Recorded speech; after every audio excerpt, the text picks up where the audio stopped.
So my own radar started picking up items going 3,000–4,000 miles an hour in this area. But I do remember speeds in excess of 4,000 to 5,000 miles an hour. And he said it was traveling 10,000 miles plus. And they were going somewhere in the neighborhood of 11 to 14,000 miles an hour. They covered the distance from Columbus to Detroit in something like equivalent of about 20,000 miles an hour. And I heard a couple women there in the Air Force talking about aircraft flying in and out of the atmosphere at Mach 10 plus. It's not an infrequent occurrence out there. They happen quite often. There were probably 1,500 reported cases at that time. I have over 3,000 cases now. They estimated 100 yards from the left wing was this 100-foot disc. And the strength of the signal was as strong as the surface contact on the water of an aircraft carrier. This contact was huge. The size of these objects around 100 meters or greater. So it would go from 1 o'clock, 7 or 8 miles to 6, 7 o'clock, 7 or 8 miles inside of 4 or 5 seconds. You have to be moving pretty quickly. They could rise, just go straight up. They could do that, just seemed like instantaneous. Once they started moving, they went straight up, for a while, and then they went zap. Then it just sort of disappeared. It dematerialized. And left the atmosphere, just was gone. It just took off into space. It just left at high speed. He said, "You are never to speak of this again. As far as you're concerned, this never happened." And you never saw this, and I don't exist, and this situation never happened. I didn't want to look at it any longer than that because I felt that my life was in jeopardy.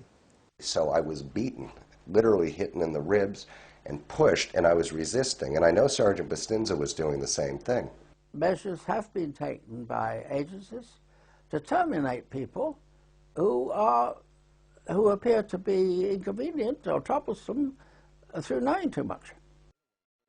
A shadowy government with its own Air Force, its own Navy, its own fundraising mechanism, and the ability to pursue its own ideas of the national interest, free from all checks and balances, and free from the law itself. I am prepared to state that I have been at locations where craft of unknown origin that did not originate on the face of this planet was there. I am prepared to state that while I was there, we saw living, dead bodies of entities that were not born on this planet. My name is Dr. Stephen Greer. I am the director of the Disclosure Project, which is a project of the Center for the Study of Extraterrestrial Intelligence. This is a project which we have been working on since 1992, and during this time we have identified over 400 military, intelligence, and corporate witnesses to special access projects within the United States and elsewhere that deal with what the public has called UFOs, extraterrestrial intelligence, and advanced energy and propulsion systems. The purpose of this executive briefing is to put together some of this witness testimony. I want to emphasize that out of the over 400 witnesses whom we have identified, that we have interviewed to date on camera approximately 100. Of those, 120 hours of videotape have been created of testimony from these witnesses. This executive summary can only contain a very small tip of the iceberg, less than 1/2% of the possible testimony which we have. But it will give you an idea of the extent of the knowledge of these men and women who have come forward heroically to tell the world, to tell our elected representatives and our scientists the truth about a subject which has been the subject of much ridicule, fantasy, and speculation for over 50 years. The technologies which are in compartmented secret programs that have been derived from studying extraterrestrial technologies as well as human innovations, which deal directly with energy generation and propulsion systems, are technologies which would enable the entire planet to begin to work in an integrated function and in a way that does not lead to greater and greater spiraling gaps between the rich and the poor. Beyond this, there is something of even greater concern. One of the witnesses whom you will hear from is a person who worked directly with Wernher von Braun, the very famous rocket scientist and space explorer, who warned on his deathbed that there were people planning to put weapons in space or to have space-effective weapon systems, which would be used in a hoax scenario from a threat, a hoax threat, that would be of extraterrestrial origin. There is no evidence that we are under any threat from any civilization from outside our solar system or within our solar system. However, there is a lot of evidence from this testimony that there are people who are deliberately trying to weaponize space under the guise of many situations which are really hoaxed scenarios. This is dangerous because if we are not alone in the universe, we cannot view space as our own private domain for Homo sapiens. We must view space as a frontier which must be shared peacefully with diverse life forms from throughout the universe.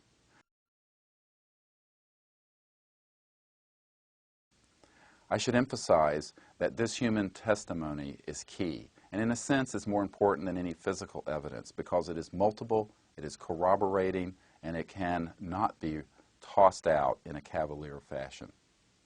We should be very careful that we do not ignore this testimony because the testimony of these men and women serves as a significant body of evidence with corroboration of photographs and other government documents.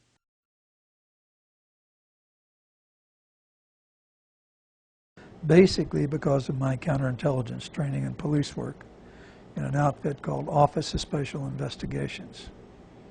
Since I had one of the few pilot-trained investigators, I ended up doing a lot of investigations of aircraft, unusual aircraft accidents in which sabotage was suspected, and as a consequence became acquainted with some outstanding scientists and worked with the Air Technical Intelligence Center on a project called Grudge. At that time, Office of Special Investigations was a worldwide investigative unit in the Air Force and were given the responsibility of investigating what became known as unidentified flying objects. And my job was to hand carry these reports over to the technical center and coordinate them with the project officer, answer any questions from an investigative viewpoint that I could assist on. Some of the objects reported were tracked on radar. We had objects with four-way confirmation: ground visual, ground radar; airborne visual, airborne radar. And so far as I'm concerned, it don't get no better than that. I do remember speeds in excess of 4,000 to 5,000 miles an hour, which were far in excess of any known aircraft that we had or any of the enemies. There's no question, I've seen radar photographs of organized flights of unidentified objects, balls of light, if you will. And these were on radar, ground visual, ground radar, airborne visual, airborne radar. Now the airborne visual, strangely enough, by the time they get a couple of fighters down there, those things apparently disappeared whenever they wanted to. In spring of 1970, while I was stationed in Klamath Falls, Oregon, I came up to the radar site on the evening shift, and where there's normally 2 or 3 people in the radar room, there was quite a few, from the cooks to maintenance, all kinds of people. And I asked what was going on, and they said that they was watching a UFO, and I immediately was stunned and asked if the Pentagon was notified. Somebody called the president, and they said no, they don't do that. It was stationary, wasn't moving at all, and it would slowly lower itself down until it got behind a mountain, so that you lost radar contact. It would stay down for about 15 minutes, and the next thing you knew, it was right back up there. It was up, 80, 90,000 feet. And then the next sweep of the radar scope, it would be, like 200 miles away, stationary, completely stopped. And I said, well, we should call the news media, or call somebody. This is earth-shaking news, and to me. And he said, no, just calm down. NORAD knows about it. They called NORAD, and that's when the senior NCO pulled me to the side and said that NORAD knows about it. That's the only people we notify. We don't talk about this. We don't tell anybody about this. The people know, and we just watch, see what happens, and that's it. And I insisted, well, there has to be a report filed or something filed, And he said, well, that there is a report that you can file. It's about 1 inch thick. And the first 2 pages is about the sighting. The rest of it is basically a psychological profile of you, your family, your bloodlines, and everything. So when the Air Force goes through it, they can discredit you completely by either saying that you was on drugs, or your mother was a communist, or anything to discredit you, and you'd never get a promotion. And I'd spend the next 3.5 years up at the North Pole, living in a tent checking the weather balloons. My second encounter was while I was stationed in Sault Ste. Marie, Michigan. It was in 1972. I was working alone that night when I got a phone call from the switchboard operator. He said he had the state police on the phone and wanted to talk to me. He was real frantic when he got on the phone and said that there's 3 UFOs over the north tower of the Mackinac Bridge. So I immediately, turned on the radar. When they asked if I had it on radar, I told them no. It's more of a programmed response, thinking back to Klamath Falls, where you're told you don't talk about it, you don't write it down, you don't discuss it. And in the meantime, I called NORAD and told them, and they looked it up, and they said, oh, it's coming up, they're going up I-75. I said, yes, at about 70, 80 miles an hour. Now, about halfway between St. Nicholas and Sault Ste. Marie, there's Kinchlow Air Force Base, which is a SAC base, which they have B-52 bombers. They had 2, apparently, that were on final approach, and that crosses I-75. And so apparently they diverted those 2 bombers because they didn't want, if they have nuclear weapons or not, but they didn't want to take a chance on them meeting UFOs about the same altitude crossing the highway. So they diverted the 2 B-52s. It was a real eye-opener, how deep the secrecy goes, how deep the cover-up is.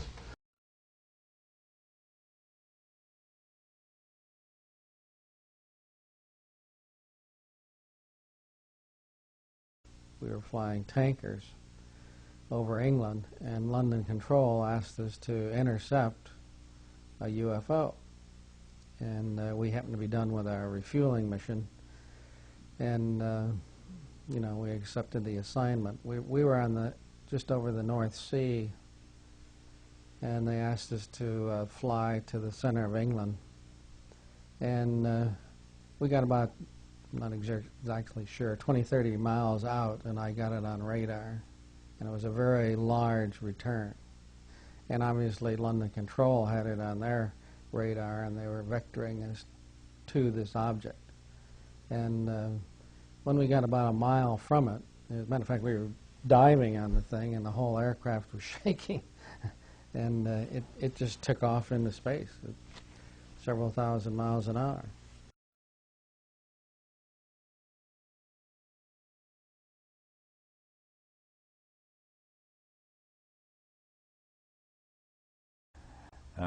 At about 1:30 or so in the morning, I noticed this real bright light to the east of my field, and it was kind of a light green, I would describe it, and it had a red light underneath it, And the red light, it wasn't actually a flashing light. It's kind of, I'd say, pulsating type.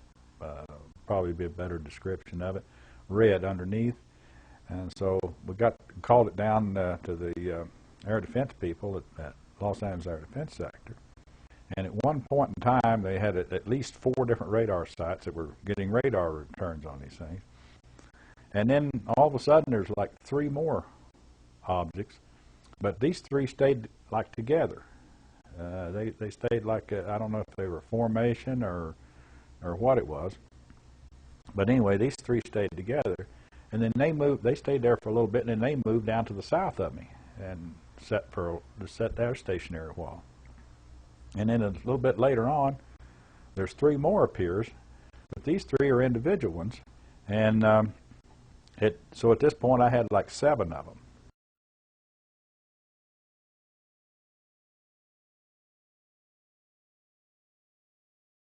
Well, about 3 different times that night, he was able to, he'd say, contact.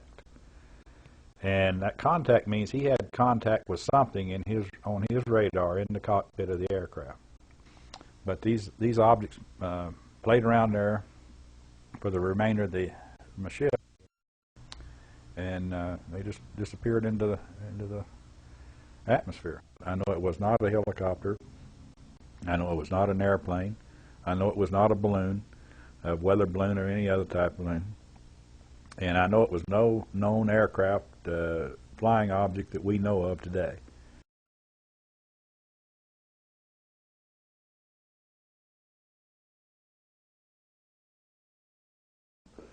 The way it started is there was a 747, a Japanese airline, 747, was coming from the northwest going across the Alaskan territory.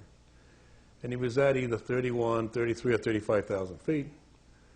And it was, I want to say around 11 o'clock at night, but you can check the real times. He called and asked the controller if the controller had any traffic at his altitude. And the controller said no. Basically, it was a midnight operation. They didn't have too much traffic. And he said, well, something like I have a target at my 11 o'clock or 1 o'clock position, about 8 miles. Now, in the 747, they have radar in the nose that picks up the weather outside there. So his radar is picking up a target. He sees this target with his eye, and the target, the way he described it, was a huge ball with lights running around it, and I think he said it was like 4 times as big as a 747. Well, when they read the reports that come through, the FAA has to protect themselves, so you can't say you saw a target, even though this is what he said. So they made him change his report to position symbols, which makes it sound like it wasn't really a target.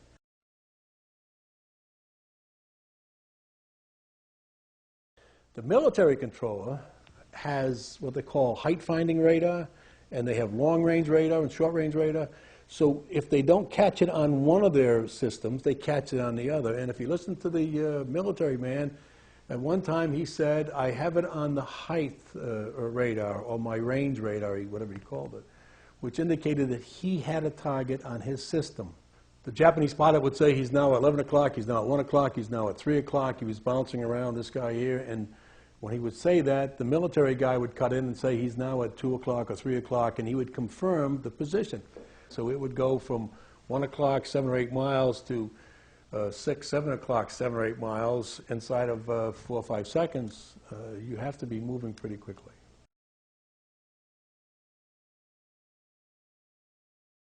When it was all done, and we went back to Washington the next day, the administrator had called down and wanted to know if he had a problem or not. And my boss had told him, well, we took a video of it, and it looks like there might have been something there. The administrator, which was Ingen at the time, Admiral Ingen, he said, well, have you got that video with you? Can you show me the video? And I said, yeah, and you just plug it in and play it. So we plugged it in for him. He started watching it, and after about 5 minutes, he told the staff to cancel my, he had a meeting with someone in 15 minutes. He says, first he said, I'll be late, and then next it was cancel, and then I'm going to be here till this is over. So he watched the whole thing, just over half an hour. A few minutes later, the admiral calls down and says, I set up a briefing tomorrow morning at 9 or 10 o'clock, what it was. In the round room, bring all the stuff you have, bring everybody up there, and give them whatever they want. And we want to get out of it. Just let them do whatever they want to do with it. They brought in 3 people from the FBI, 3 people from the CIA, and 3 people from Reagan's scientific study team, and I don't know who the rest of the people were. But they were all excited. When they got done, they actually swore all these other guys into that this never took place. We never had this meeting, and this was never recorded. He said this is the first time they ever had 30 minutes of radar data on a UFO, and they're all itching to get their hands into the data and to find out what it is and what really goes. And if they come out and told the American public that they ran into a UFO out there, it would cause panic across the country, so therefore you can't talk about it. And they're taking all this data. So I said, okay, take all the data. That's what you want. But they took only what we had there. They didn't ask me if there was anything else that I had. They said they're taking all this data. And I said, fine. Now, I had the original video that I took, and I had the pilot's report that came through, the first report, and I had the FAA's first report that was all downstairs on my table. They didn't ask for that, so I didn't give it to them. When they asked me what I thought, I told them that it looked like we had a UFO that was up there. The reason it wasn't on the FAA's tapes was because it was too large of an aircraft, and it was picked up as weather, so we wouldn't record it.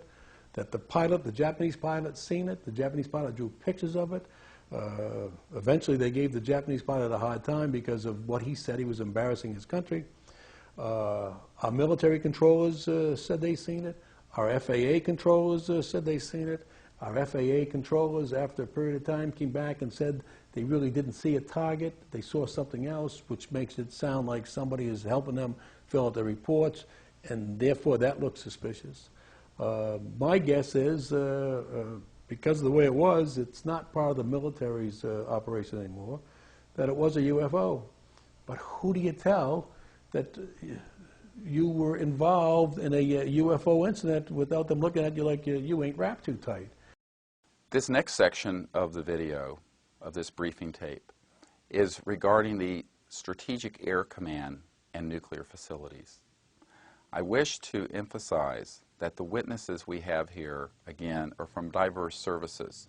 They range from the Atomic Energy Commission to people who have been at Strategic Air Command facilities and at missile launch control facilities throughout the United States and Canada. These witnesses give unmistakably clear testimony about the fact that these extraterrestrial vehicles appear to be quite concerned with our weapons of mass destruction. And in fact, more than one of these witnesses has stated to me that they believe that these extraterrestrial vehicles were there because they were very concerned that we might blow ourselves up or that we might begin to go into space and be a threat, perhaps someday, to other civilizations.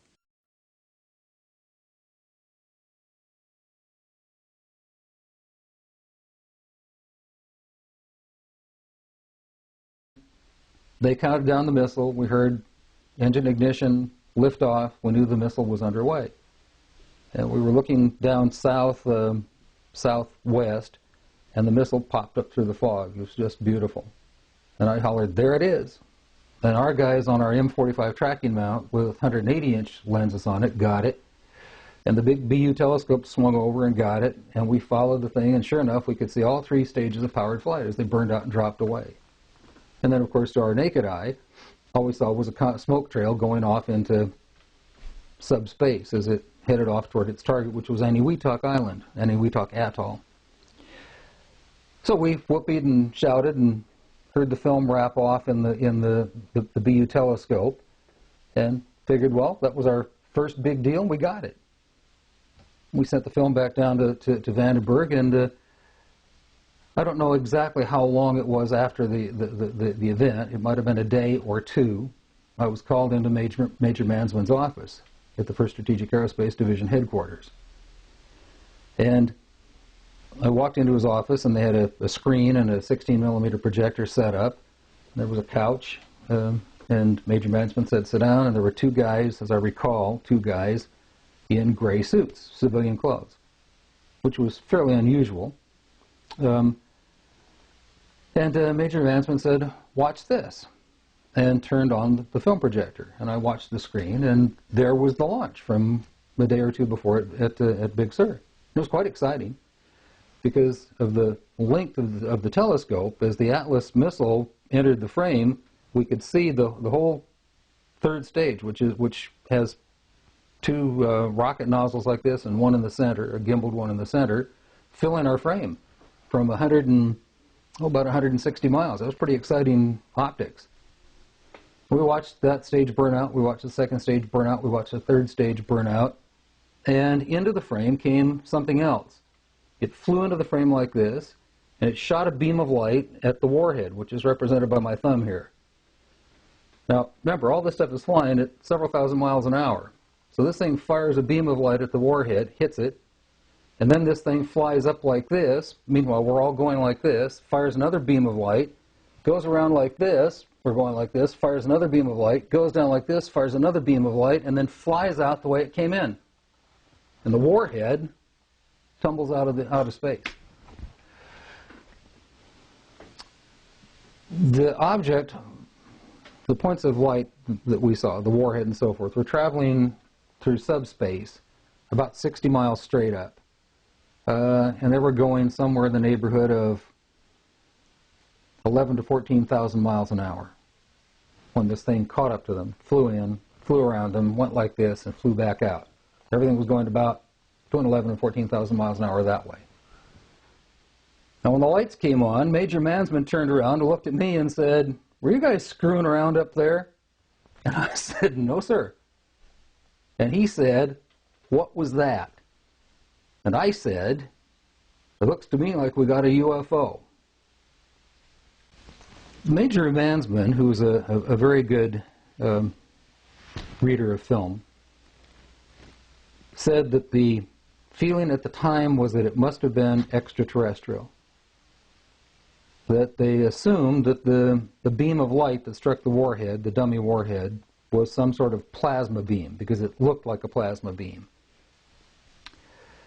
He said what happened is this.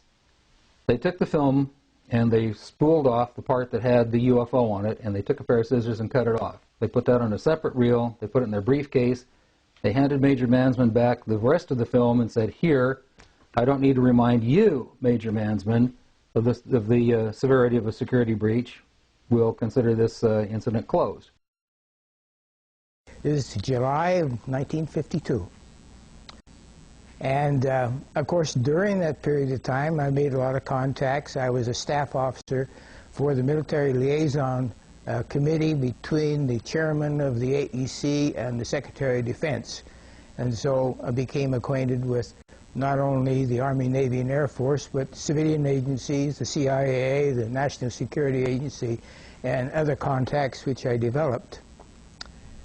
During that period of time, one of my functions was to accompany a security team which visited all of the nuclear facilities to check on the security of weapons. And we were getting reports of visits by UFOs over the storage facilities and even some of the manufacturing facilities. Later, I was assigned to the Sandia Corporation as a military liaison, and I was involved in establishing a quality assurance program for the manufacture and the quality and the maintenance of the nuclear weapons. So we had to visit all of the manufacturing facilities, such as the Rocky Flats and the Pantex facility, which assembled the nuclear and non-nuclear components of the weapons.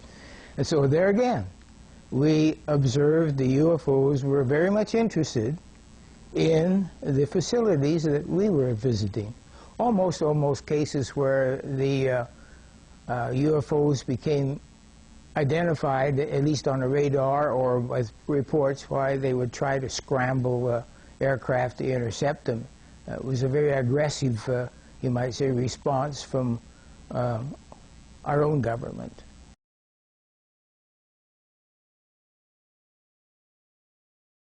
Then I was assigned to the Unified Pacific Command under Admiral Felt during the 60s, and I was the officer in charge of the alternate command post involved in nuclear weapon operation planning.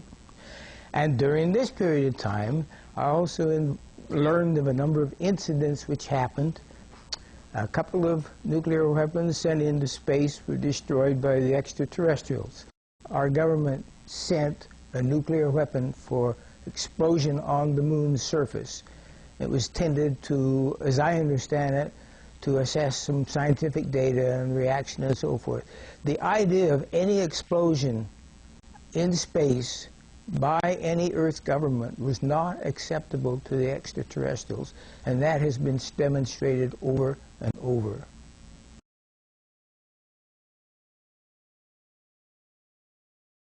And then further on, I finally retired from the Air Force and joined the Boeing Company, where I was assigned to the Minuteman program, where I was responsible for the configuration and accounting of all the nuclear fleet of Minuteman 1, 2, and 3. And during that period of time, I also learned about incidents involving nuclear weapons. For example, they actually photographed the UFO following the missile as it climbed into space and shining a beam on it, which neutralized the missile. And this was recorded. It was all hushed up, and they split up the team that observed it, but of course eventually the news came out, and it was later published and confirmed it. I was in charge of the Communications Center at 28th Air Division at Malmstrom Air Force Base, Montana. I was, again, the top secret control officer there. I dispatched all the nuclear launch authenticator to the SAC missile crews and whatnot, so I had a very good top secret background to go on. One night, or one day I should say, I happened to see a message that came through my communications center. There again, I cannot quote the date, where it came from, where it was going to, but I do recall reading it and saying that basically that a UFO was seen near missile silo numbers, I can't recall, but it was hovering there, and it said that the crew going on duty and the crew coming off duty all saw the UFO just hovering in midair. It was a metallic circular object, and from what I understand, the missiles were all shut down. They were in the missile silos, and they were being, I don't know what SAC does as far as activating a missile is concerned, but it's basically on a standby mode, so it can be launched. But when they say it went down, it means it went dead. And something turned those missiles off, and so they could not be put in a mode of launching.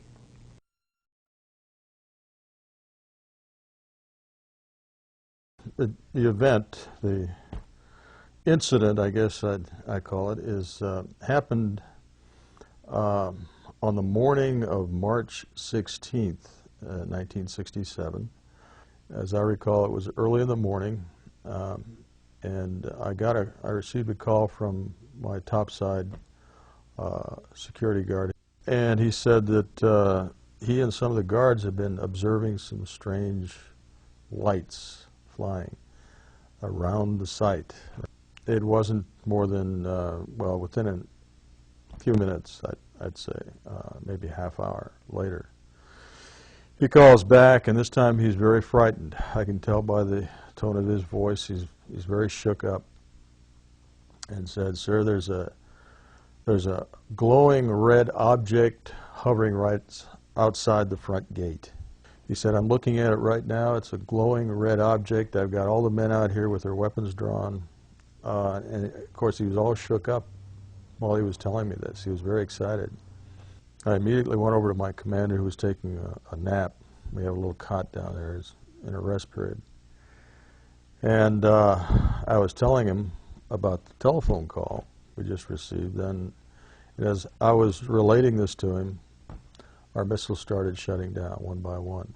There were approximately anywhere from 6 to 8 that went down, but they went down in rapid succession, which again is an extremely rare. And in the meantime, I called upstairs to find out what the status was of this object. And the guard said, "Well, the object has left. It just left at high speed.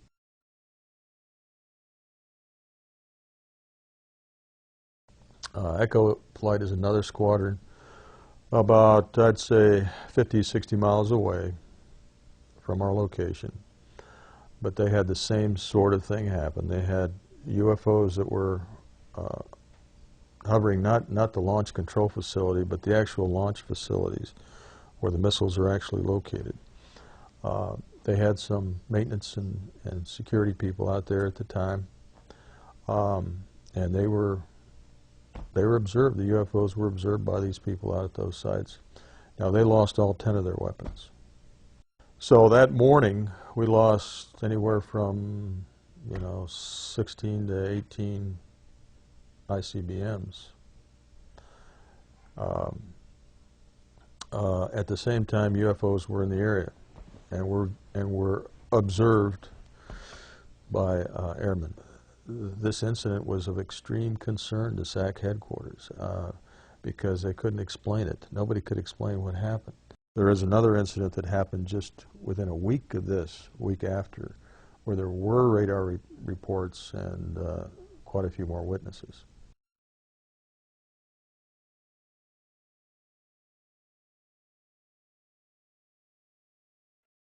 So we all turned around, and they're sitting about, I'd say, a half a mile from the tower, and at about 3,000 feet was 3 silver UFOs, sitting in a farm. Was 2 here, then 1 covering the center. Once they started moving, they went straight up, for a while, and then they went zap. And they was off our scope, and our scope would go out to 260 miles, and so that you calculate that, and that's pretty fast. I called headquarters, and the guy on the phone, he says, I said, okay, we got a contact. And he says, you mean SAC is running a mission against you? I said, not SAC. Not SAC. What then? I said, Cosmos. Wait a minute. He said, scramble your phone. So there's a switch you could throw that scrambles everything in my end. And I said, okay, my phone's scrambled. Yours scrambled, mine's scrambled. You taking pictures? Taking pictures. Taking radar pictures, taking radar pictures, taking real pictures. He says, okay, don't say another word. He says, I will send a courier up there. He'll get there in about 6 hours. You turn everything over to him. We are never officially ever noted for those pictures that they ever received those pictures. It was just went secret. It went black, like it never happened.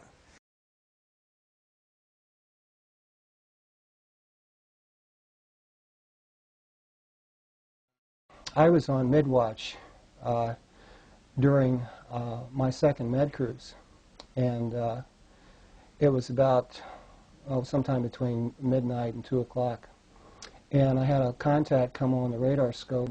I knew the difference between surface search radar and air search radar. There's differences in polarity of the radio signal and things like this, and how the waves come back, all the stealth kind of stuff, active and passive electronic countermeasures. So I know the difference between a flock of geese or, wave returns or false echoes. In fact, this was the first thing that challenged me to check it out in ECM as to whether or not the contact that I had on the scope was genuine. Because this was between 65,000 feet and above, and the strength of the signal was as strong as a surface contact on the water of an aircraft carrier. This contact was huge. It was got my attention and the attention of others that were on watch. There were 4 enlisted on watch and 2 officers at the time. And so anyway, in this particular case, it was showing up on height-finding equipment, and it was showing up on radar equipment. And then it began to move fairly slowly at first, and then very quickly. The CO came in, and he wanted to know what the heck was going on here, and they looked at it and asked what the hell was that, and it got the attention of the captain at that time, was Captain Clark, was my captain. My commander was Commander Gibson at the time. And there was only one person on watch in ECM. And before I knew, in a matter of 15 minutes, the ship was being turned and 2 Phantom IIs were being prepared for launch. The Phantom IIs went to afterburners, and they were about 100 miles or so away from this contact and turned on their conical scan radar to lock on, and it winked out. Just disappeared. After they landed, 35 minutes later, and everybody's settled down, this thing winks back on again, and it's about 12 to 15 miles from the ship, hovering at about 30,000 feet. And in any event, they went out, and the lookouts couldn't see anything. Nobody could see anything. But it was there on our radar scope. It was not a false signal. And my SEAL told me, Jordan, this, what have you got in your log? This never happened. And I wasn't the only one there on watch that night. So anybody who was there at that time knows what I'm talking about and knows that it's the truth. But less than a dozen people knew what went on that night, and that ship had 5,000 men on it.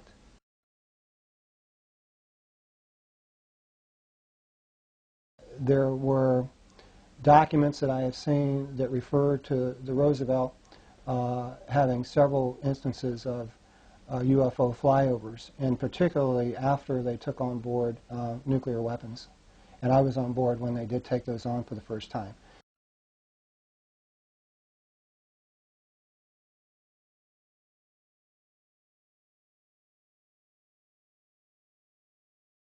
I was granted, after a 6-month wait, a top secret special compartmented intelligence clearance with a zebra stripe identification badge, which permitted access to all facilities on the base at all times.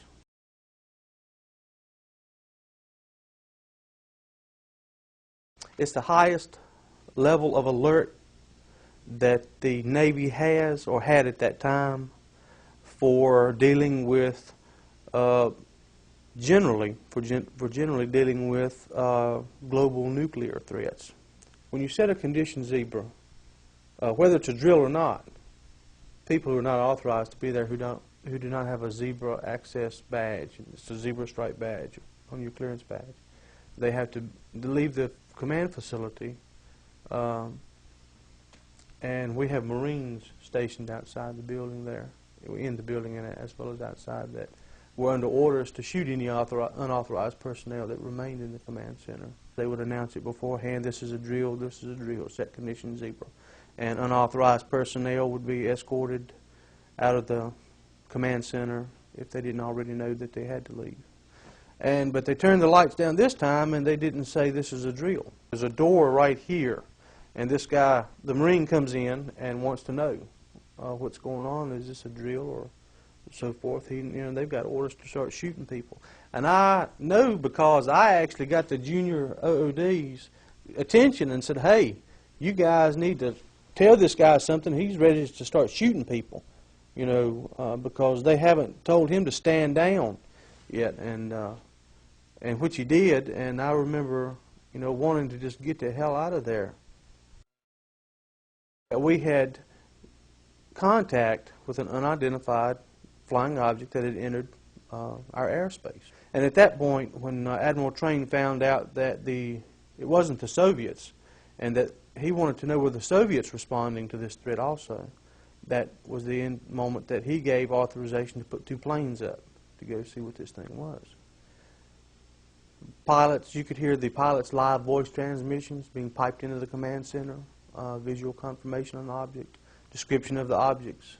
Pilots were able to close a couple of times and be able to see that the object was not an aircraft that we were familiar with, was nothing that we had, was nothing the Soviets had, and that was determined very quickly.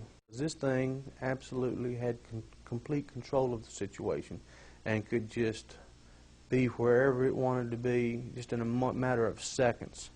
One minute we're closing on it off the coast of Maine. The next minute it's in Norfolk, headed south towards Florida. As Admiral Train was doing, he was scrambling, authorizing planes up just left and right. up and down the whole eastern seaboard. It headed out over the Atlantic, towards the Azores. I do remember them saying that it had pulled up at a 66-degree angle when as it approached the Azores, like this, and it just pulled up at a 66-degree angle without slowing down or anything, and left the atmosphere, just was gone. It just took off into space and was gone, and just like that. The only descriptions that I recall that the pilots actually made were that they could not find any markings on the aircraft.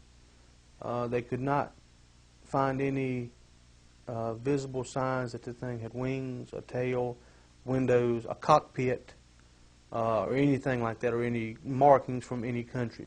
They did get close enough to get some photographs taken that were later brought over to the command center. Well, from the photograph, I could remember the shape. What I would have said would have been, I would say a cylinder. I would say a cylinder because it was abrupt. It had abrupt ends. The ends didn't taper down like most aircraft.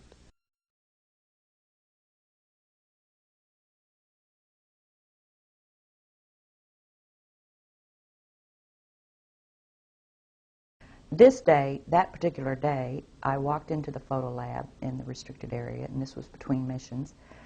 One of the gentlemen I had been friends with, and I still talk to occasionally, he pointed my attention to one area of this mosaic. It was one panel of a mosaic, and I said, "This is really interesting." He explained everything, and then he, with a smile on his face, he said, "Look over there."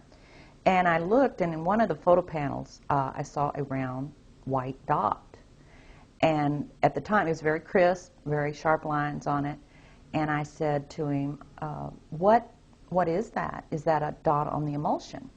And then he's grinning, and he says, dots on the emulsion don't leave round shadows on the ground. And there was a round shadow at the right angle, at the correct angle, the sun shining on the trees. I saw pine trees. I didn't see a coastline. I don't know where this was.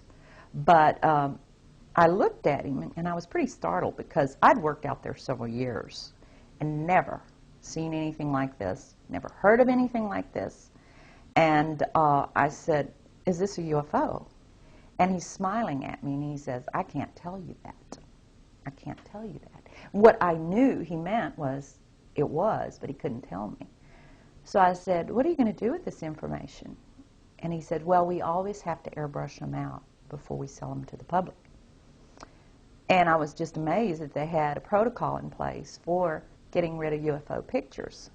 I asked guards, security guards. I ran into another security guard that was forced to burn a lot of UFO pictures. And he told me, he came into my office one day. This was when I worked at another job. He came into my office, and he was very frightened. And he said, "Donna, I heard you were interested in this subject." He said, "I used to work out there. And one day, some soldiers came in the fatigues and had me burn pictures." And he said that he was burning them, and he was forced not to look at them. But he was tempted. He looked at one of them, and it was a UFO on the ground. Shortly thereafter, he was hit in the head with a gun butt, and he still had a scar on his forehead from that, being knocked out, because he looked at the picture.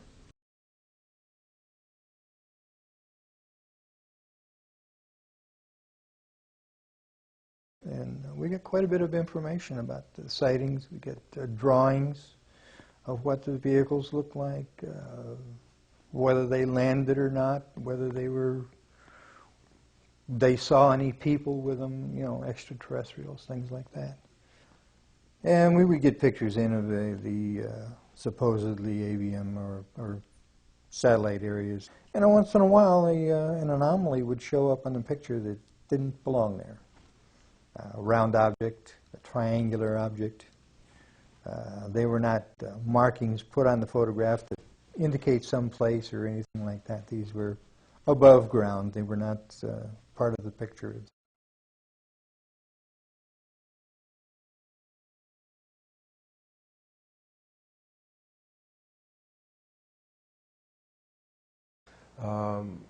My boss came to me. I was working in a color lab at that time. I was a technician, photographic technician. I was asked to go over to this facility on Langley Air Force Base where the NSA was bringing in the information from the lunar orbiter.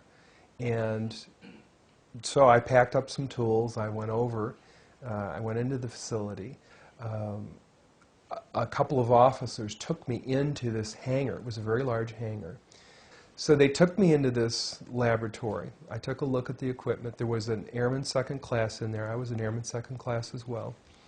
He turned the equipment on and put it through its paces. It didn't do what it was supposed to do. I saw what was going on with it. And I said to him, you know, we'll have to take this thing out of the lab if we're going to work on it. We can't work on it in here in the darkroom environment. So everyone left the facility, left the darkroom, except this airman second class and myself. And we're in waiting for someone to come to remove this piece of equipment. And at the time, I didn't know what the real purpose of this darkroom and this operation in this facility was. I thought this was where they were bringing the data in and then releasing the images to the public. They were doing 35 millimeter strips of film at that time, which were then assembled into 18.5 by 11 inch mosaics, they were called. There was a digital signature and a grayscale on every 35 millimeter strip. And those strips were from successive passes around the moon. So he was showing me how all of this worked, and we walked over to one side of the lab, and he said, by the way, we've discovered a base on the back side of the moon. And I said, whose? What do you mean, whose? He said, yes, we've discovered a base on the back side of the moon. And at that point, I became frightened, and I was a little terrified, thinking to myself that if anybody walks in the room now, I know we're in jeopardy, we're in trouble, because he shouldn't be giving me this information. And then he pulled out one of these mosaics and showed this base, which had geometric shapes. There were towers, there were spherical buildings, there were very tall towers, and things that looked somewhat like radar dishes, but they were large structures. If I compare it to what I'm seeing now, because I do have photographs that have artifacts in them that are similar to what I saw, they're massive. Some of the structures are, you know, half a mile in size. So they're huge structures. Some of the buildings seem to have very reflective surfaces on them. A couple of structures that I saw reminded me of cooling towers at power generating plants. They had that sort of a shape. Some of them were just very, very straight and tall with a flat top. Some of them were round. Some of them looked like a Quonset hut, you know, with a domed kind of, like a greenhouse. The particular shot that I saw, there were several clustered together over a landscape, a fairly large landscape. I didn't want to look at it any longer than that because I felt that my life was in jeopardy. Do you understand what I'm saying? I would love to have looked at it longer. I would have loved to have had copies. I would love to have, you know, said more about it or discussed it more, but I knew I couldn't, and I knew that young fellow who was sharing this was really, really overstepping his bounds at that point.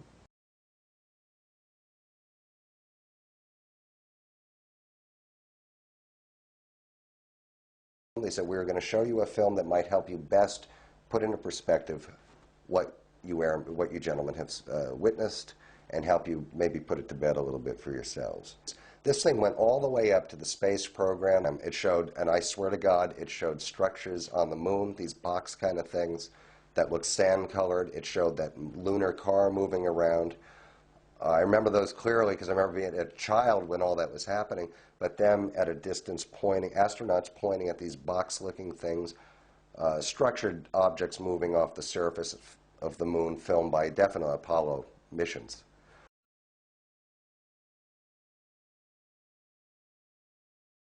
I was at a facility in California, that's all I can say, and I was doing particular classified work set aside from what was actually happening there. It was a completely different scenario. The only thing I can say is it was occurring at the same time that our astronauts were doing a loop around the moon and back again. On their trip to that moon, or to the moon itself, I heard the expression of the bogey coming in at 11 o'clock. Well, familiar with that particular term, I perked my ears and started listening a little bit and discovered that Houston and the astronauts were talking back and forth about a collision. And the astronauts asked for permission to do avoidance for a collision, and Houston finally granted that permission to do that. And after the comm links settled down a little bit, the astronauts said it's not necessary. They are now paralleling our course, and there was a discussion as to what was paralleling that course. There was another type of ship. There were portals there that they could see in. They could see beings of some sort. They did not describe these beings. They just took photographs. And after a while, a few thousand miles, and then they took off from the capsule that they were flying in and went away.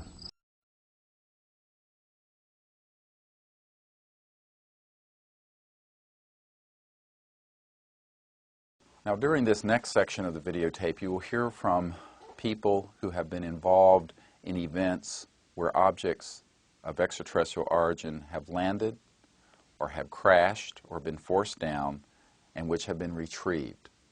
This is, of course, explosive testimony. It establishes the reality of the phenomenon and also of the fact that we have been studying this phenomenon for years. Many people will think that this is limited to the so-called Roswell event of the 1940s. This could not be further from the truth. In fact, there have been multiple events, at least a couple of dozen events, where objects of extraterrestrial origin have been acquired, have been retrieved, and which have been studied. We think that this is something which is of extreme importance because you cannot consider that covert programs, having spent hundreds of billions of dollars over the decades on research and development, so-called reverse engineering or back engineering of extraterrestrial technologies, have not had significant breakthroughs. The testimony will show that in fact we have had breakthroughs which have trickled out to our society in the form of certain advances in electronics. However, the central breakthrough dealing with the physics of the quantum vacuum space, the so-called zero-point energy phenomenon, as well as the anti-gravity electrogravitic phenomenon, that these technologies have been withheld from our society. Back in 1962, I was lieutenant at Ramstein Air Force Base in Germany. Excuse me. I was a crypto officer for the entire Ramstein Air Base. I was a top secret control officer. And in that capacity, I happened to see a classified message go through my comm center which said that a UFO has crashed on the island of Spitsbergen, Norway, and a team of scientists are coming to investigate it. I do not recall where the message came from, where it was going to, because in that capacity, we were oftentimes told, what you see here, leave here. But I can recall seeing that. We were in the basement of the Pentagon, and in those days, that was in 1959, there was a tremendous amount of security there in the base of the Pentagon. Anybody who's worked there knows what I'm talking about. I learned a lot about Project Blue Book. Blue Book was discussed quite openly in the office. Sections of Blue Book were open for discussion. And then there were other matters as well that were brought to our attention one afternoon when we were just about ready to finish up training. It was about 3:30, maybe 3:45 in the afternoon. Colonel Hollibird brought out a piece of what appeared to be metallic. It was a metallic piece of looked like a yardstick.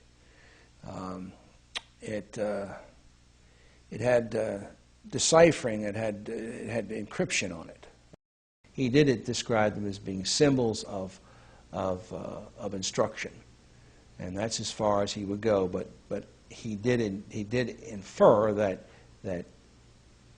the instructions, whatever they might have been, were something that was important enough for the military to to keep working on a constant basis. It seemed giant-like when I saw it because it was the first time I'd ever seen anything like this before, and all eyes were just peeled on that particular thing. And when he told us what it was, it was frightening. It was eerie. There, you could have heard a pin drop in the room when it was first mentioned. Well, he said it had been taken from one of the craft that had crashed in New Mexico, and that it had been taken from a box of materials that the military was working on. They didn't use the word reverse engineering at that time, but it was something similar to the reverse engineering that they felt like they needed to work on, and it was going to take years to do this.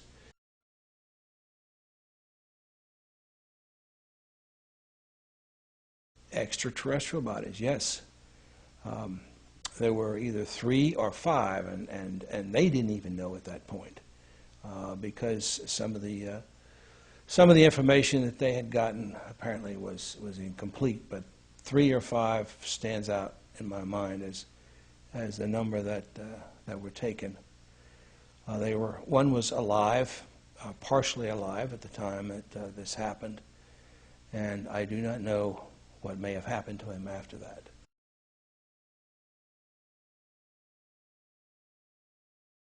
The findings that were put in there were highly scientific, and they were highly gone over by the people that knew what they wanted to put in there. This information was information that would never get out to to anyone else, but it was designed for the use of particular military personnel. There were probably 1,500 reported cases at that time. I would say there probably were between 200 and 300 cases of lock-on. And that's why those cases were in there, because they were authentic. You saw an awful lot. You saw a lot of the pictures. Most of the pictures we have seen duplicates of today. Some were, the pictures that I saw were, I think, maybe a little bit better. They were taken by Air Force pilots, as well pictures of the UFOs. Yes. So they actually had pictures of UFOs in these. Oh, indeed they did. Yes, not only the Air Force, but some were taken by civilian pilots. Some were taken by Marine Air Corps pilots, and some were foreign.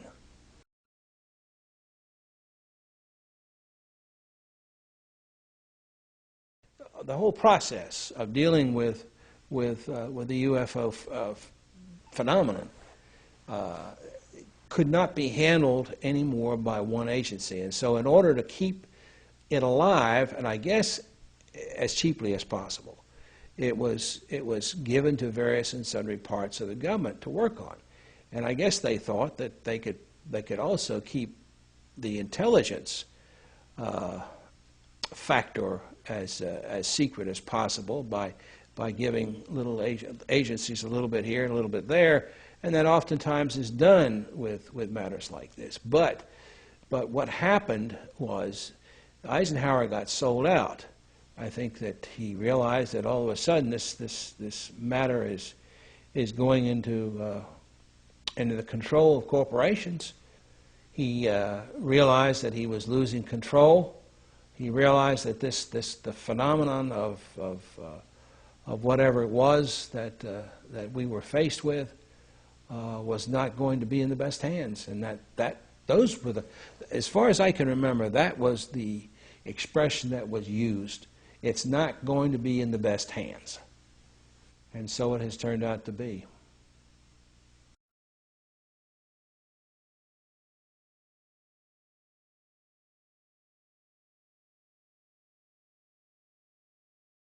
One day, Sergeant Allen and the other sergeant, and I'll remember his name soon, Sergeant Atkins.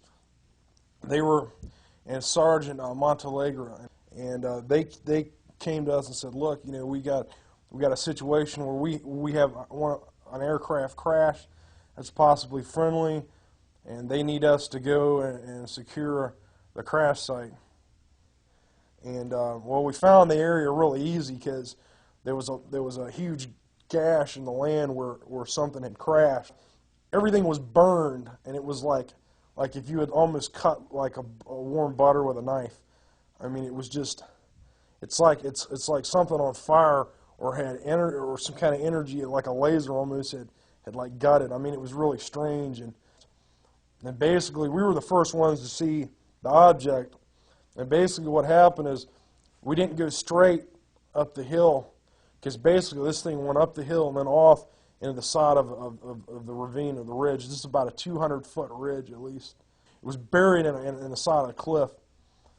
But anyway, we didn't go straight up. We went on to the left and walked up to the top of the ridge, and that's when we saw the craft. Basically, this is a huge ship, and 10 meters in width and about 20 meters in length. I'm just not sure. That's just an estimate from what I remember. But it was huge. I mean, it was big, man. And it was shaped like almost like between an egg and like a teardrop almost. And when I first saw it, I was scared. It scared the heck out of me. I didn't know what to do, and it was dripping this syrup-like syrup viscosity, this liquid. It was everywhere, all down everywhere when we went down there, because there was plants and everything. And it was weird. It was a purplish green color, and it kind of like fluctuated. Like you couldn't really, when you'd look at it one time, then you'd look at it again, and it would it's almost like it. I don't know if it was like alive and it was just changing, but every time you looked at it, you saw a different shade of greenish purple. It was strange. There was one light on it that slowly went around, and the machine, I could hear it. I guess because it was still functioning, and it had like a hum to it, like a really bass, like say if you unplugged an amp from a guitar, that kind of it was really it was really deep. And it kind of fluctuated, and then finally it just cut off, and everything just seemed to stop. When I was looking at the craft, it was buried, so I could see the back of it, and there were these large vents. Well, they look like vents, sort of like a fish gill on the back. I couldn't see around the other side, and I'm assuming that it was the same way on the other side. That looked like, I don't know, that could have been used for propulsion. I'm not sure.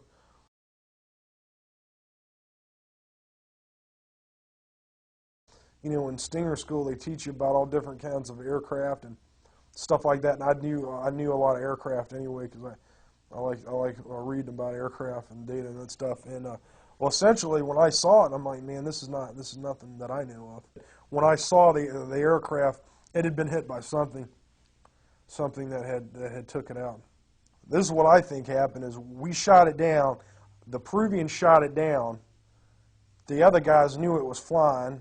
I knew that these aircraft were flying because I had been in the command center there at the radar installation, and I heard a couple women there in the Air Force talking about aircraft flying in and out of the atmosphere at Mach 10 plus. And that was happening. Oh, this is happening all the time. There was like 3 or 4 incidents where I was duty there that the same Air Force officer came in there to get books. The reason, I guess the reason they were taking them is they didn't want people to know that they're tracking these aircraft. I guess, I mean, again, I'm just assuming that.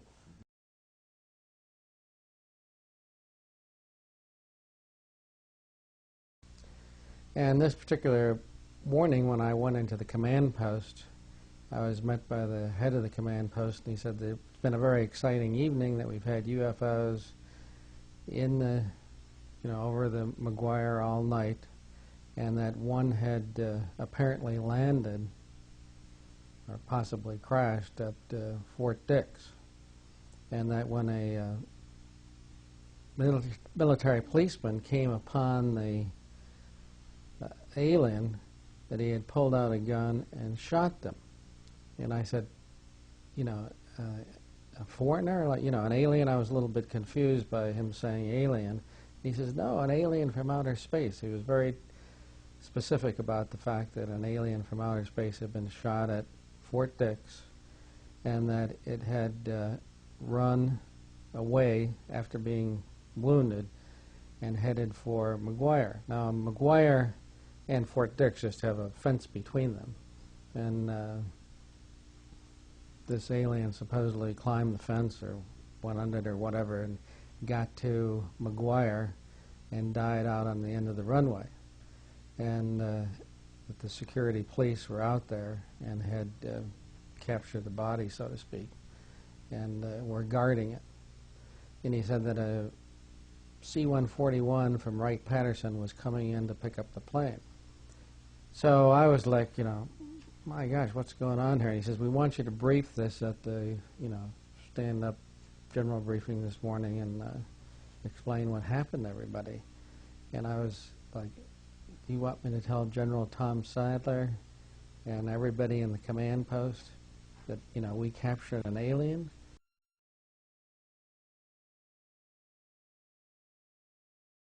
Almost every day I went to the photo lab because in your briefings you have, well, 4 screens and you have to keep them all, you know, filled up with pretty pictures and so on.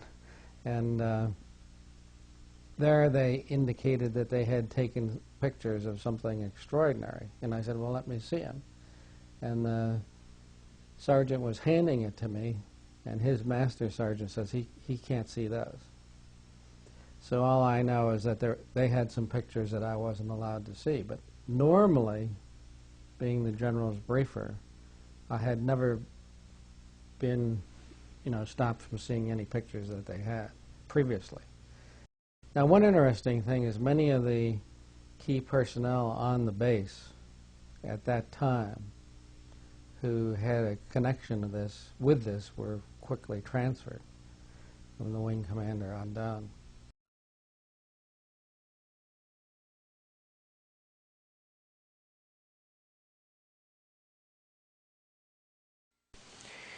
They had a big black curtain that divided the hangar into two different areas, and that behind these curtains was another big area, and inside this area they had you know, all the lights turned off, and they go in, they turn the lights on, and here are 3 flying saucers floating off the floor. No cables suspended from the ceiling holding them up, no landing gear underneath, just floating, hovering above the floor.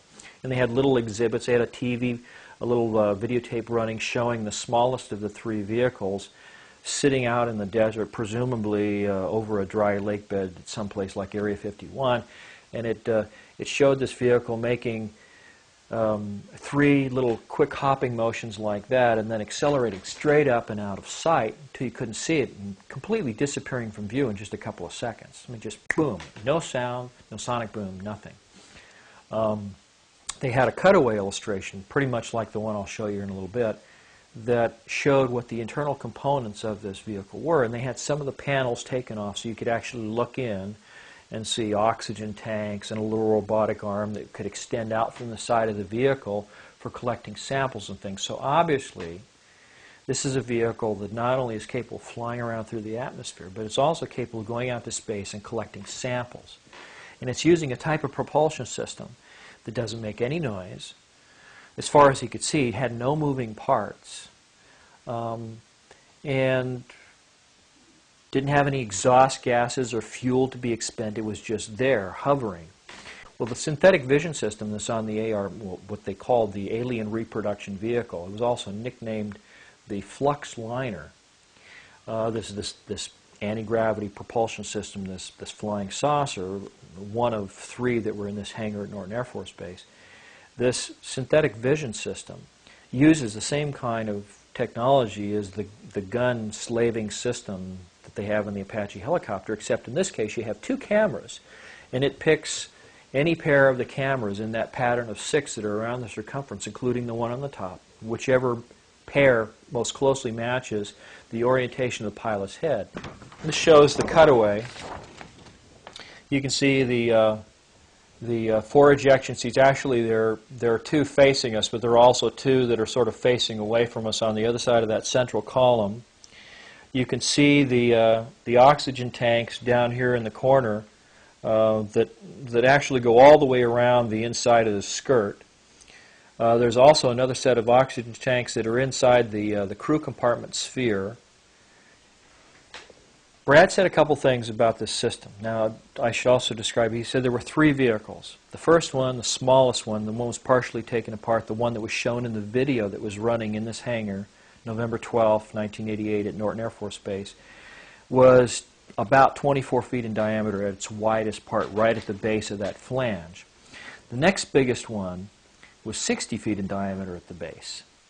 Oh, by the way, and the largest of 3 vehicles was about 120 to 130 feet in diameter. I mean, that's massive when you think about it. It's just huge. Brad said that in this exhibit at Norton Air Force Base that a 3-star general said that these vehicles were capable of doing light speed or better. MacArthur organized what was called the Interplanetary Phenomena Research Unit. It would later be taken over by General Marshall, and it continued all the way through to present day. Names have been changed. Records still haven't surfaced. The Army tries to state that it was not an official organization effort to try to investigate UFOs, but it was organized by a general. It bore fruit. It came to conclusions it was not popular, i.e. interplanetary spacecraft. And they continued to do exactly what they do today, and that is to be part of a multi-intelligent operation in the recovery of objects of unknown origin, particularly those that are of non-earthly origin, and to assess that information, get raw field intelligence data, and process that data into some type of useful intelligence product to disseminate to the field to those people who have a need to know and those people that are the, shall we say, the keepers of that information. In the 1950s, the United States Air Force had an elite unit to investigate UFOs outside of Blue Book, even though Blue Book thought that that unit was working with them, that they were not. This unit was initially organized as the 4602nd Air Intelligence Service Squadron. Among its peacetime missions was Operation Blue Fly. Operation Blue Fly was to recover objects of unknown origin that fell to Earth. It's very important that you remember objects that fell to Earth because we didn't have any spacecraft up there at this time.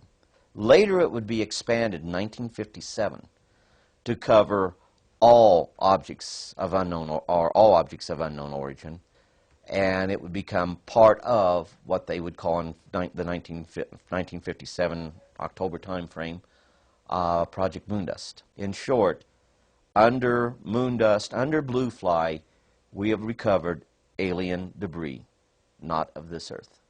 You have an airplane accident. We have standard procedures on how we handle that. Those same procedures are utilized when you do a recovery or extraction of a crashed spacecraft or debris thereof. And I have to stress debris simply because these are highly advanced technical machines. There were not that many crashes. They're flawable because they are made by an intelligence that is as mortal as you and I. Us being mortal, we are subject to error. Now, the way you package the material, if it's just debris, is handled the same way you would if it was hazardous material. You took precautions. If you had a whole craft, you took very serious precautions, because while I still state they are not hostile, but you could cause some serious accidents which would result in death.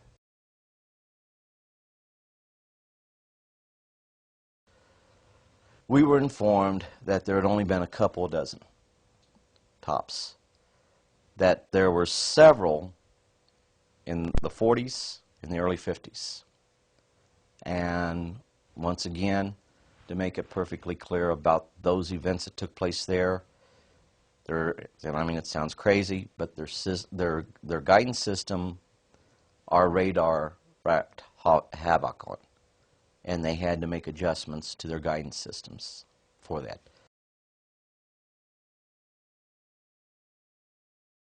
What happened was we found out that high power radar would interfere with their stability, because we could watch the amplifiers and stabilizers come down when it was low and slow, and radar affected them when it was low and slow.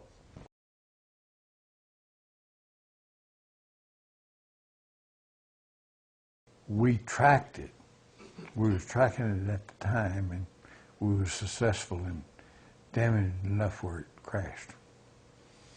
And yes, there were some aliens on it. Yes, we got them. How many bodies had been recovered? Don't know. How many crashes have occurred in which we only got debris from because they came and did their recovery before we got there? Don't know, but it has happened. It has happened. When they have problems, just like we send out a distress call, they send out a distress call, which is something that a lot of people don't allude to or don't even, it's the one question that's never asked. But here again, we think of them as something intangible, like that stuffed animal there. But they're living, breathing creatures, as mortal as you and I. They think, they have loves, they have likes, they have dislikes, they have social culture. This is so important to try to make people understand that that is the case. This section of the briefing is regarding secrecy. How secrecy works. How have these projects worked? Some years ago, a military advisor of mine explained to me something called an Unacknowledged Special Access Project, or USAP. This is a project which, while compartmented and which requires special access, is also unacknowledged. And what that means is that no one outside of that compartmented area of operation is told about it. And it doesn't matter if the person is the President of the United States, the head of intelligence for the Joint Chiefs of Staff, or the head of the Defense Intelligence Agency. I have, over the past 8 years, had the responsibility, unwelcome, I might add, on my part, of having to brief a sitting CIA director on this issue, a sitting head of the Defense Intelligence Agency, an admiral who headed up the J2 position, the head of intelligence for the Joint Chiefs of Staff, as well as other senior people within the Congress, the Senate, the United Nations, and foreign governments. I have found that for the most part, these high officials have known nothing about these compartmented special access projects which are unacknowledged and which deal with this issue. Depending on the level of the compartmentalization and the secrecy level, you have to go through a fairly significant background check. It takes between 6 months to a year to get the background checks. And then when you do that, then you generally, if you're in a very tight compartment, then you have to sign a statement that you will not divulge the existence of the project or even answer a question that could divulge the existence of the project. And it's not even on a need-to-know basis. It's on a basis of people being identified specifically to know what you're working on and directly associated with the project. If you have a covert project, the funding would come through a number of government sources, none of which would be identified to the workers. It's just that you sign a contract with the U.S. government and the funding would show up at the right place at the right time. There's a large number of covert projects that go on in the United States that none of us are ever aware of. I mean, I know people today that worked on one of the things that I worked on, that if you asked them, do you recognize this name, they would, even if I can show it to you on the internet, there's some things that have come up recently on the internet where some of the stuff that I was associated with, their names are now on the internet. They would say, no, I have no idea what you're talking about. In their 70s now. But they still absolutely would never admit that they even know what you're talking about. So you don't know. You have no idea. Somewhere along the line, they may see that material and realize there's some very highly sensitive information that would have damning effect upon the national security of the United States should it become compromised. It requires to be further protected, to ensure that there is only a limited access to that information to a small number of people. So small you can put them on a list of paper or on a piece of paper and list them by name. Thus you have the special access programs. The controls that were supposed to be put on the special access programs are not there. When it comes to UFOs, the same criteria applies. The problem we have right now is that that event, i.e. the ultimate contact, where there is no longer a question about the reality of other beings in the universe coming here, that event has not taken place. Therefore, but a small nucleus within the intelligence community, numbering less than 100, and I'd suggest less than 50, control all that information. It is not subject to congressional review by the Information Security Oversight at all. We have got to get the documentation as it exists in the government files. We have got to get it released before it ultimately comes up being destroyed. During the discussion of UFOs, the question ultimately is going to come up, can any government keep secrets, let alone the U.S. government? And the answer to that is unequivocally yes. But one of the greatest weapons the intelligence community has at their disposal is a predisposition by the American people, the American politicians, and I hate to call them debunkers, but we'll call them debunkers, people who wish to try to debunk UFO information. They immediately come out, oh, we can't keep secrets, we can't keep secrets. Well, the whole situation is, yes, we can. I am prepared to state that I have been at locations where craft of unknown origin that did not originate on the face of this planet was there. I am prepared to state that while I was there, we saw living, dead bodies of entities that were not born on this planet. I am prepared to state that we had what they referred to as interfacing with those entities.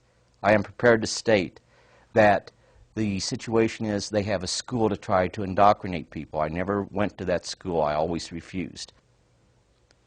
We have contact with aliens not originating from some foreign country, but from some other solar system. And I have been a party to that. A government is widespread, as everybody knows. I mean, it's into everybody's pockets and everybody's life all over the place, and the same thing holds true for the UFO extraterrestrial, if you want to look at it that way. But very, very few people really know the full knowledge of what's going on. It's held very tightly within black covert operations. They keep pretty much each organization an island unto itself. You don't have cross-departmentalization a lot within the programs. TRW, Johnson Controls, Honeywell, all of them at some point or another became involved with the intelligence field.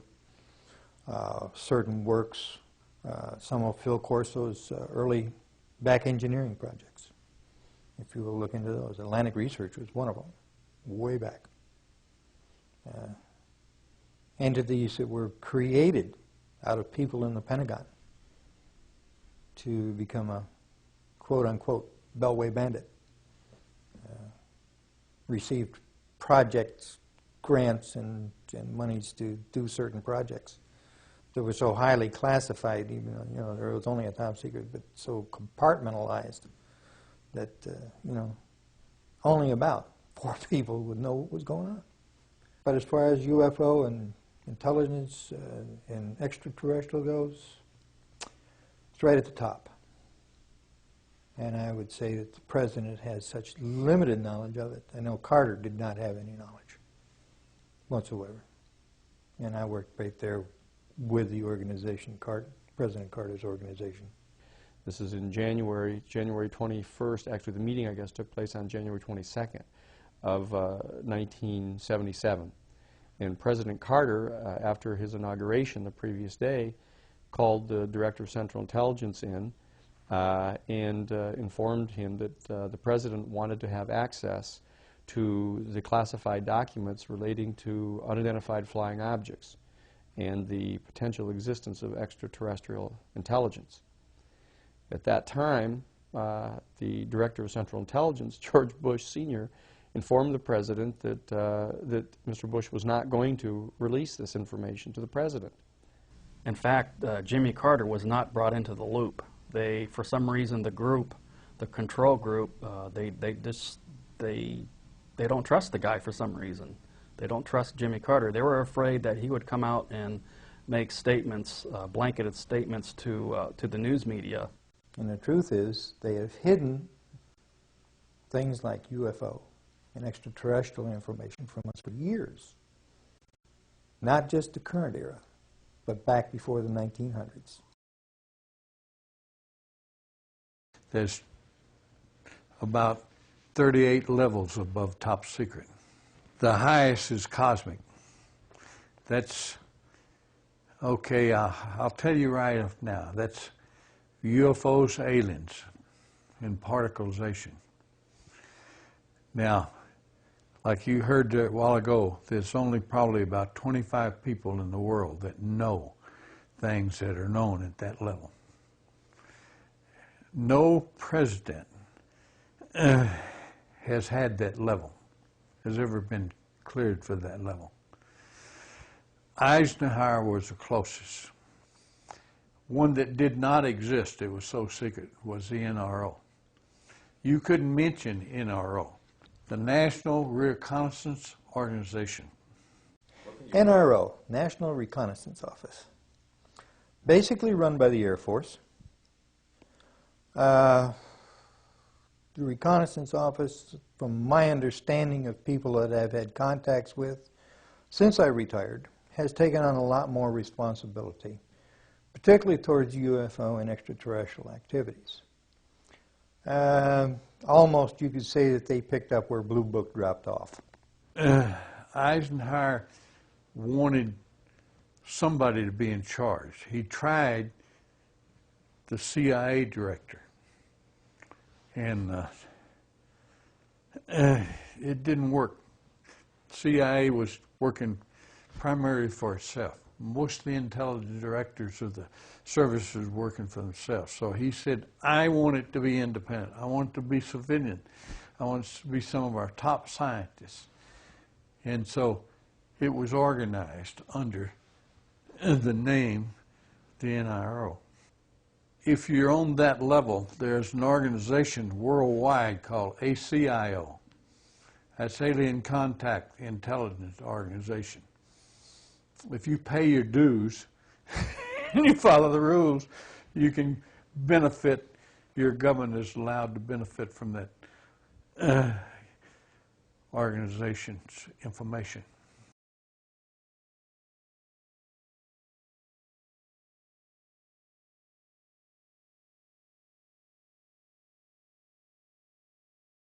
When I was a corporate manager of Fairchild Industries in 1974 through 77, I met the late Dr. Werner von Braun in early 74.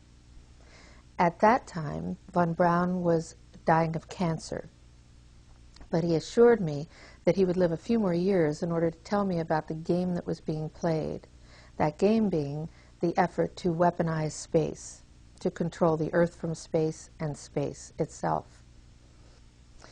Von Braun's purpose in life during the last years of his life, his dying years, was to educate the public and decision makers about why space-based weapons are a dumb, dangerous, destabilizing, too costly, unnecessary, unworkable, undesirable idea. The strategy that Werner von Braun taught me was that first the Russians are going to be considered to be the enemy. In fact, when I met him in 74, they were the enemy, the identified enemy. We were told that they had killer satellites. We were told that they were coming to get us and control us, the dirty commies, that whole story. First, the Russians were the enemy against whom we're going to build space-based weapons. Then terrorists would be identified, and that was soon to follow. We heard a lot about terrorism. Then we were going to identify third world country crazies. We now call them nations of concern. But he said that would be the third enemy against whom we would be needing to build space-based weapons. And the next enemy was asteroids. Now, at this point, he kind of chuckled the first time he said it. Asteroids, against asteroids, we're going to build space-based weapons. So it was funny then. And the funniest one of all was against what he called aliens, extraterrestrials. That would be the final card.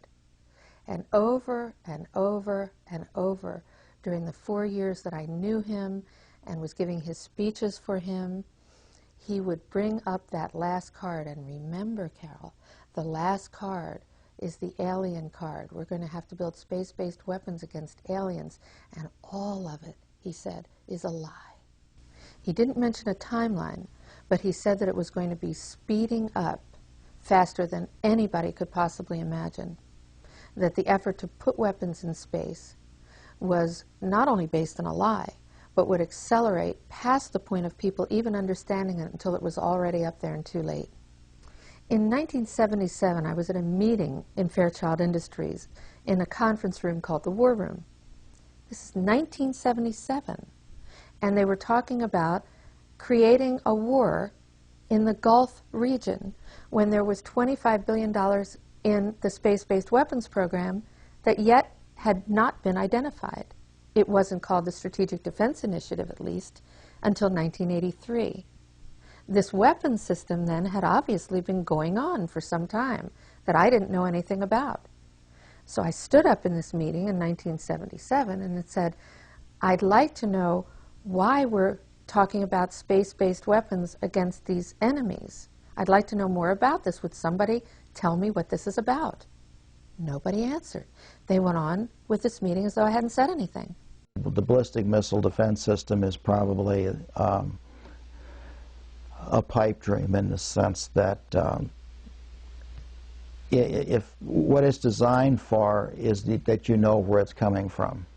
And when we had Russia, there was a 50-50 chance that you knew about where it would be coming from. With the rogue nations we have today, it's absolutely ludicrous. In the 50s, they built a nuclear warhead that fit inside a Sparrow, AIM-7 Sparrow, which has an 8-inch diameter body. And that was a quarter-kiloton weapon. That'll fit inside any briefcase you can think of. Now, the guy may die carrying it, but he's going to die anyway, so what difference does it make? I'm far more feared of that. Weapons in space is still a big enigma. Black covert operations have always been trying to do something like that. When Star Wars was brought out as an idea, which was before Reagan actually, and incorporated into his administration, it became pretty much a window dressing, as one people would call it, but there was a lot of truth behind what they were trying to do. They knew the basic principle of what they wanted to do. They wanted a weapon system they could put in space that would stop a ballistic missile. That was the concept. Now, if that ballistic missile happened to be coming from another direction other than earthbound, could it do the same thing? Or was it a ballistic missile? You know, concepts were there. Ideas were there. I have concluded that I'm fighting against the clock, that I have but a short time to try to convince people that we are moving in an avenue where we are going to militarize space. As a result of militarizing space, we are going to acquire new technology. We're going to evolve new technology that's going to lead us into interstellar travel. As a direct result, we will become a threat to them unless we spiritually grow also.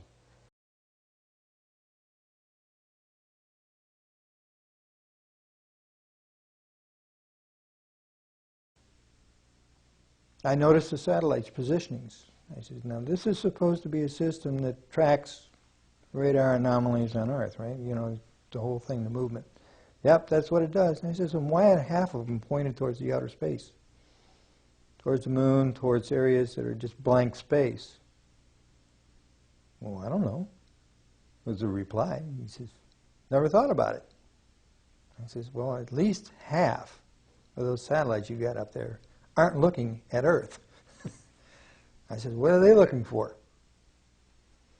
He says, well, you got to have need to know about that. I said, I see. In other words, who's coming? He says, we don't know. End of subject.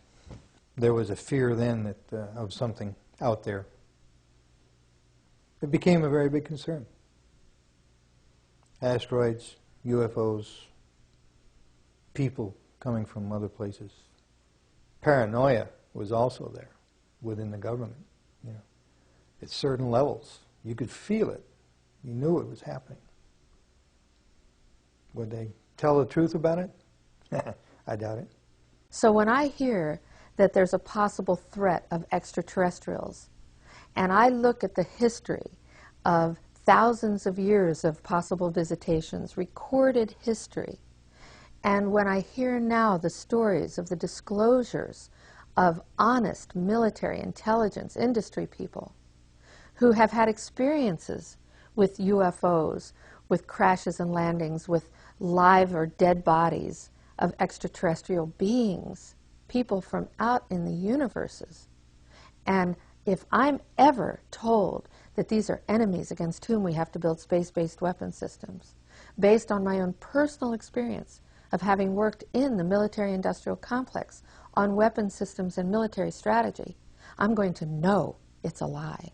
Now, some would like for us to believe and like to develop the idea that the aliens and people are our enemy now, but that's not true. There's no proof that I have ever read in any official document. We ascertain, like, oh, are these people safe? Are these people that have come in out from outside, are they hostile? Well, if they were hostile, my own knowledge is, and feeling, I don't know about all of them, is that we could have been, with their weaponry as it might be used, it could have destroyed us a long time ago. If beings can travel in time-space, then anything we would put in orbit as a weapon would be like going against Genghis Khan with a firecracker. I have concluded that it's based on a few people making a lot of money and gaining power. It's about ego. It's not about our essence and who we really are on the planet and loving each other and being at peace and cooperating, using technologies to solve problems and heal people in the planet. It isn't about that.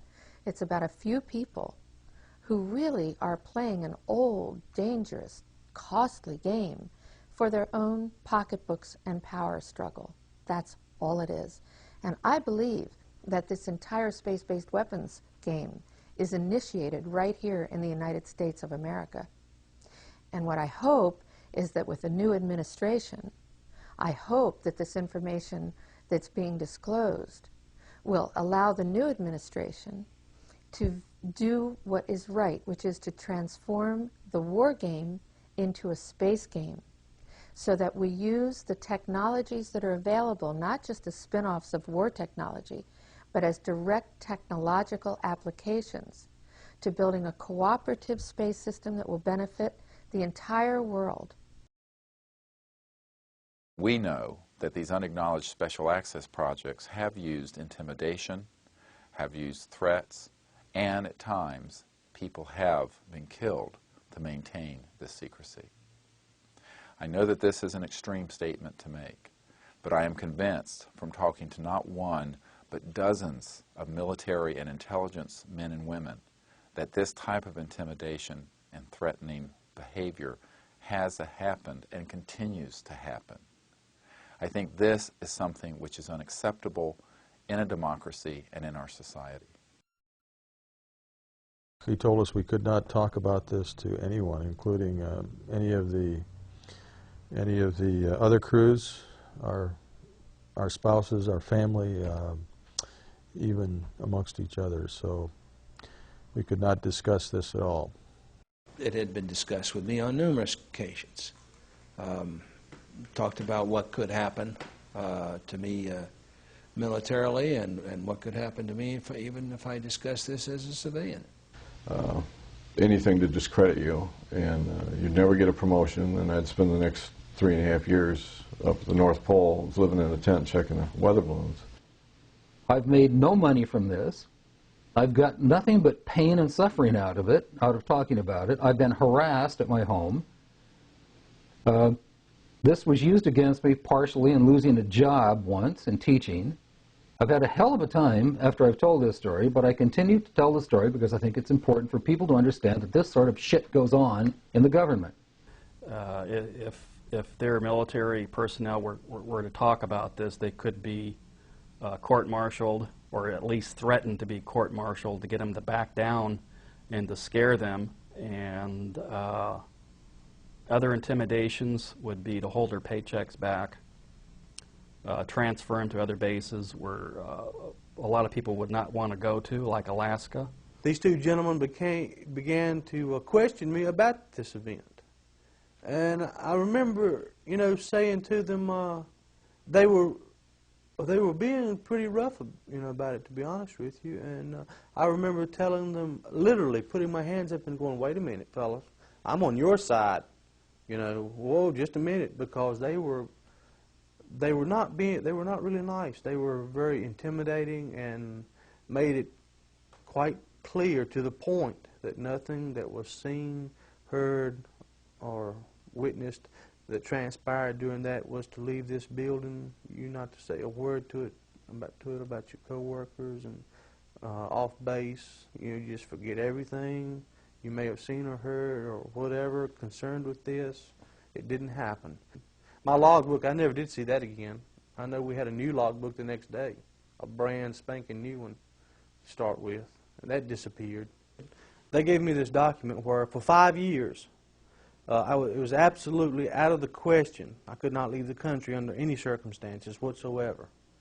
And to leave the state of Virginia, I had to contact the Roanoke office of the FBI and let them know if I just wanted to cross the state line down here to go into North Carolina or just leave the state of Virginia.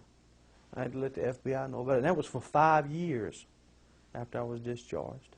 I was arrested. I had all my gear taken from me by men in black camis, had no name tags. They were older men, probably in their late 30s or 40s. There were other people, I guess they were government, I don't know. They were there, and they had containment suits. And then they put me on a cot that they had, and they had me cuffed with those, they had me cuffed both hands down, and then they had my legs tied together with those plastic fasteners that the police use. And they had a lieutenant colonel from the Air Force, and he did not identify himself. He might have, I just don't remember.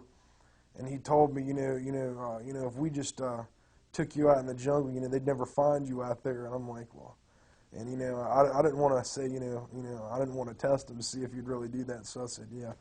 And he's like, you got to sign these papers, and you never saw this, and I don't exist, and this situation never happened.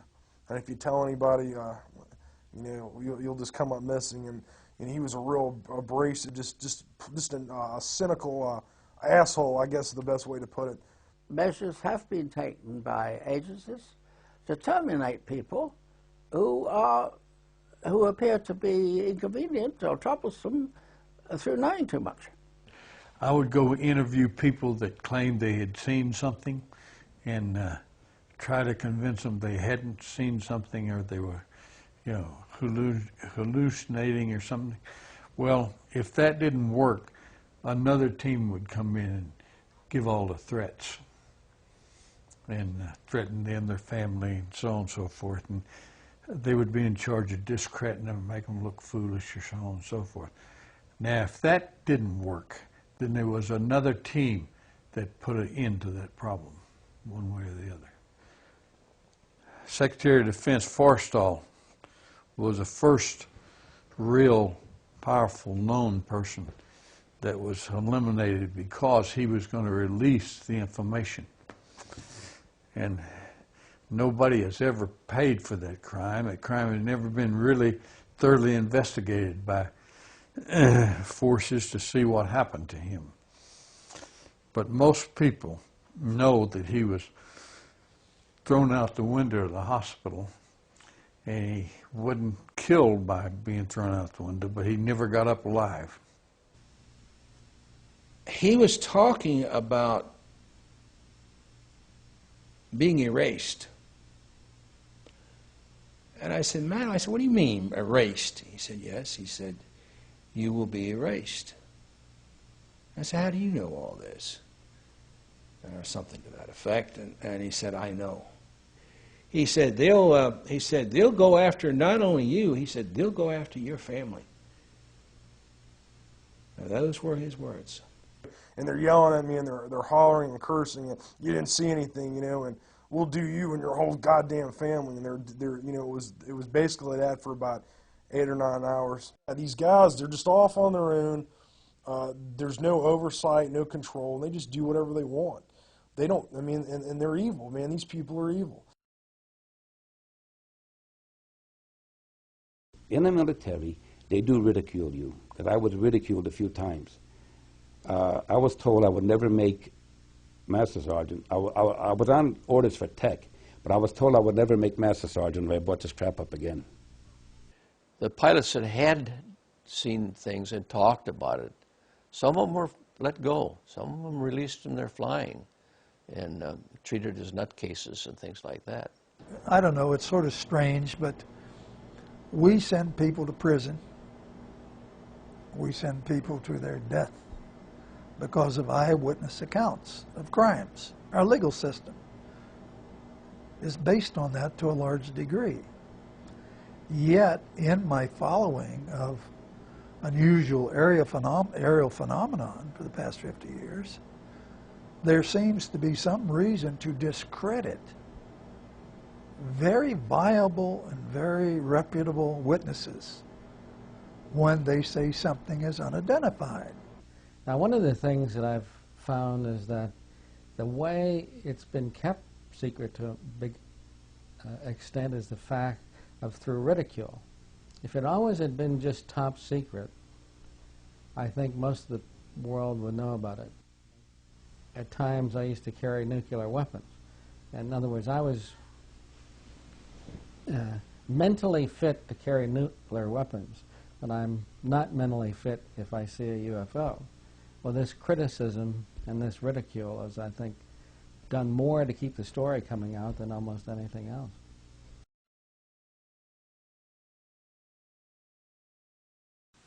This now brings us to the very big issue of why. Why the secrecy? Why has this been kept away from the public all these years? Many witnesses feel that in the early days, in the 30s and 40s and perhaps 50s, that there was concern for how the average person would react to this information, that perhaps society was not prepared, either on a theological basis or on a social basis, an economic basis, for this information. I will not dispute that fact. I was a child in the 50s, just born in the mid-50s, and I do not know personally what the milieu was that could have affected how people would react. I will say that this is 2001 and not 1951. And in the last half century, that argument is no longer valid. The world has seen humans walk on the moon. My uncle was one of the designers of the lunar module that took Neil Armstrong to the moon. I don't believe anyone living today on this planet would be shocked to hear that there is life in the universe and that we have been visited.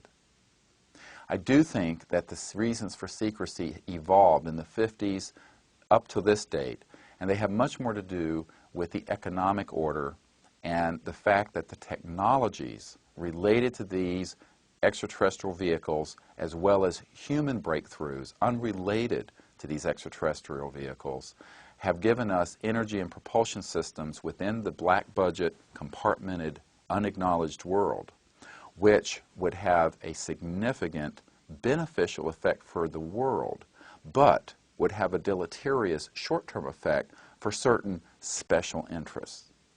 I believe these special interests would include the conventional energy part of our economy, the internal combustion engines, the fossil fuel plants, gas, oil, coal, and ionizing nuclear technology related to nuclear power plants. We know that those technologies are already obsolete. I want to emphasize here that this is not a theory. We have testimony from people who have worked on these projects, within these projects, that can establish the fact that we have fully operational technologies which would enable the world to have no need for these polluting forms of energy. The first question, and this is probably one of the major reasons why this topic has been kept quiet so long, the first question that one might ask, even the man or woman on the street is going to ask, well, if there are these peoples from other planets and they're here visiting us, how did they get here? Did they have to come at the speed of light and take 400 to hundreds of years to get here, even at the speed of light, or did they come with using some other technology? Then where do they get the energy to travel these great speeds? And then we start to look into the energy. They aren't using jet fuel. They aren't using coal to get here. They're using technologies that the average guy on the street, the average physicist in a university doesn't have any clue about, and yet it's very real. In a few instances, I can say there are clearly over-unity electromagnetic devices, things that produce more electrical energy out than in. We are not in Kansas any longer. Zero-point energy represents about 40 to 50 megawatts of power per cubic inch of space. That's a lot of power. That's 4,600 million watts of power. And if you could tap it at will, then no one would have to sell gasoline or oil anymore. You would just tap into it. It would be like taking and going out to the Great Lakes and taking out one drop and using it. You'd hardly miss it. Yes, there is a history, a long history of over-unity systems. For example, Nikola Tesla had one. Basically, his big magnifying transformer that he had on Long Island was such an over-unity system.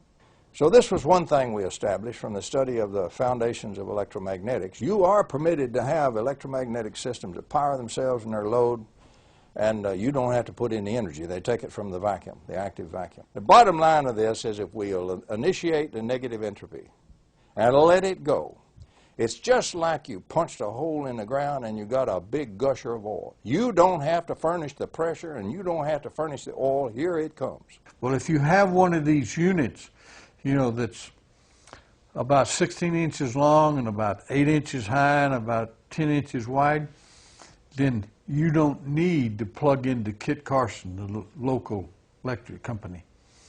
It burns nothing, no pollution, okay? It never wears out because there's no moving parts.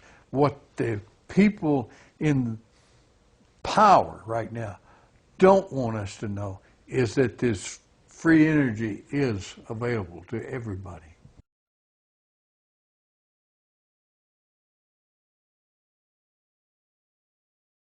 In conclusion, I would like to state that this is a matter of the utmost significance to the American people, but also to peoples throughout the world.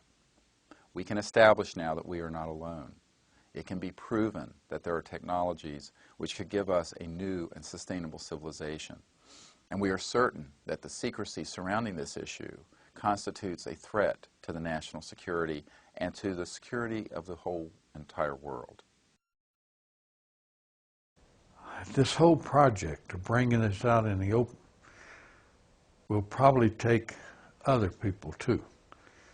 But myself, I'm 73 years old, and I've had a good life and no regrets, and I've loved this country, and I've been a Christian all my life since I was about 11 years old, and so I believe God wants this known.